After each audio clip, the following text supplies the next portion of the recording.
When everyone is complaining about you, there is something in you that make people to complain about whether you need to change or you change your circle.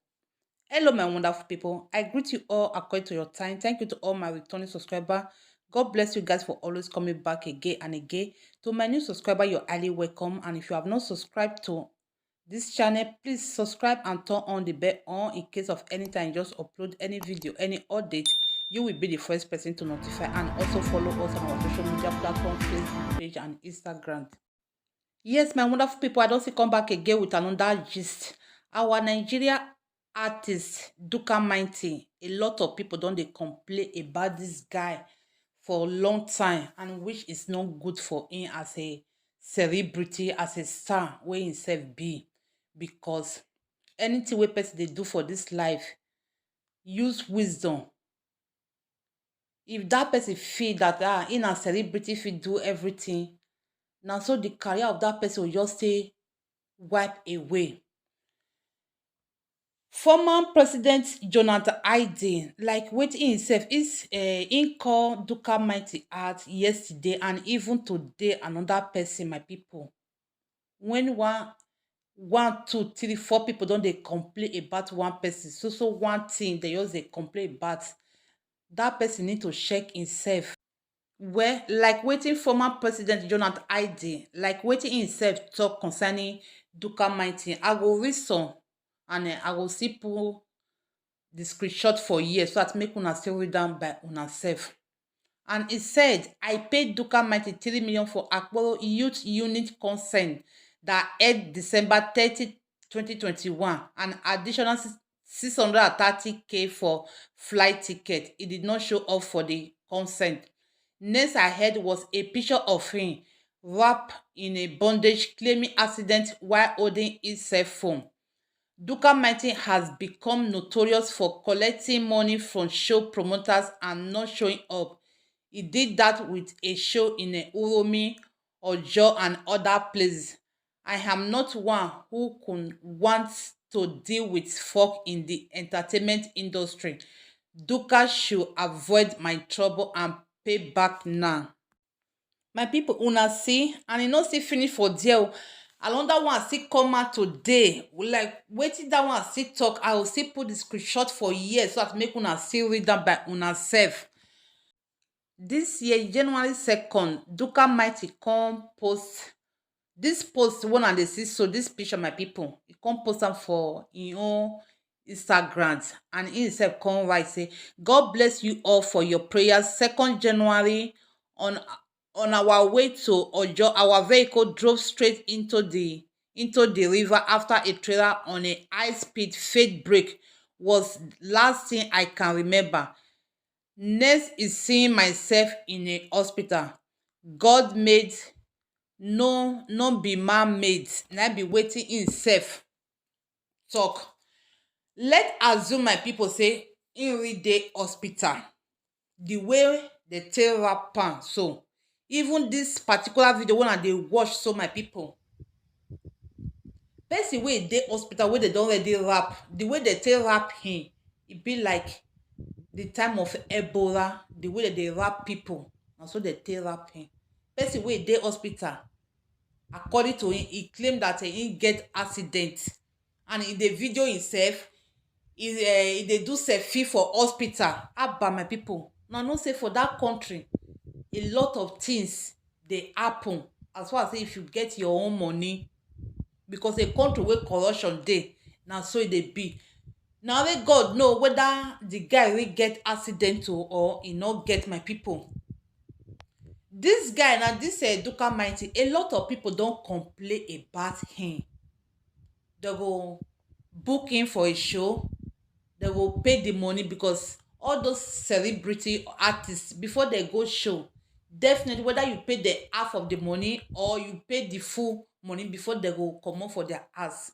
Even the former president Jonathan, this guy, one as this one, that one even talk and say he even pay 630,000 for the flight ticket for him to come for the show. Along the line, himself no come show up, my people. No be wetin dey nice at all. For the club wey dem for book in, a lot of people don buy ticket knowing that Duka Mighty wan show for the show. And Duka Mighty no come show up, my people.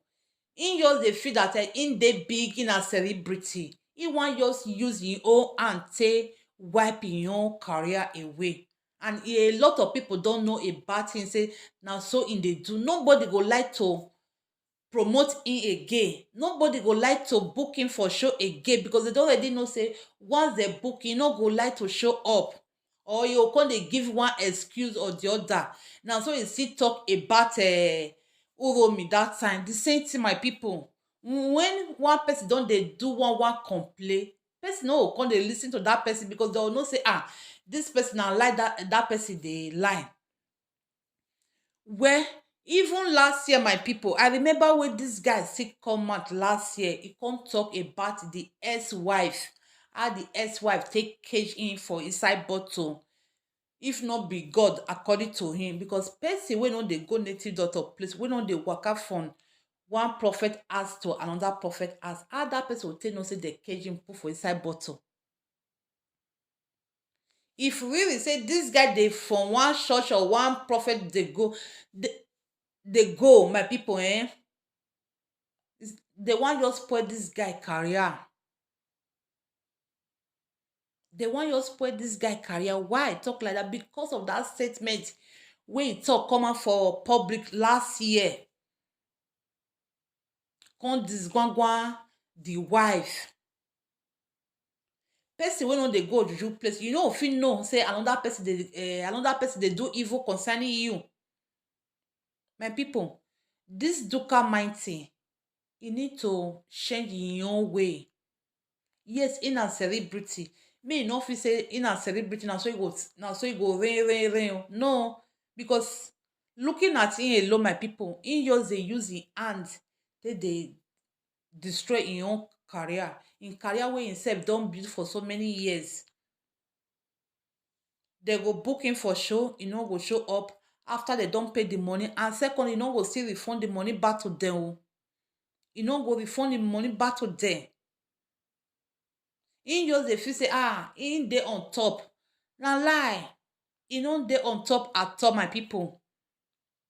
Because if you dey on top, they go book you. You need to represent for them. If you know say you don fit get show where you wan go, let the person know say yes, that date or that day you no go come, because you don already get show wey they don already book you. Na so honest people take dey behave. Once you don dey do yourself like this corner, people no go respect you again. He wan just use him hand take destroy him own career. It's just a pity. I know say a lot of artists, many people dey do that kind thing, and which is not good. Make dem no feel that they don collect so amount like this, they no come show up. E no me when guy man pay. Abi how they take dey talk that kind thing, my people. Once you do am today, you do am tomorrow, you do am the next day, people go remove you for the list, because of many artists dey that country, dey that Nigeria. My people, it's just a pity. This young guy wan just use him hand take destroy wetin him don build for so many years. E no dey nice at all. And all those industry wey dey promote him, they no go like to promote him again, because many complaint don dey come out. Many complain a lot.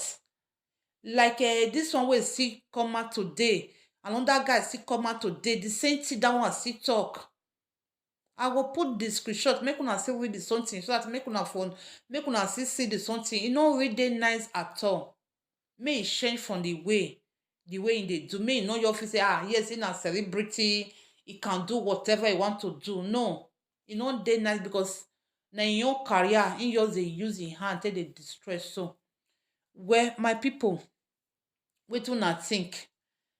Because that hospital wey say in dey wey come dey do selfie, my people, make una still judge that place. Na how person wey e go dey hospital, looking at the picture alone, the way they take wrap him be like the time wey 2014 wey Ebola dey Naija, the way they take dey wrap people that time na so they take wrap this guy. How person wey dey hospital dey wrap am come dey use selfie, come dey do selfie. I wish na another person na im take the picture, na that one na different case, but no be him.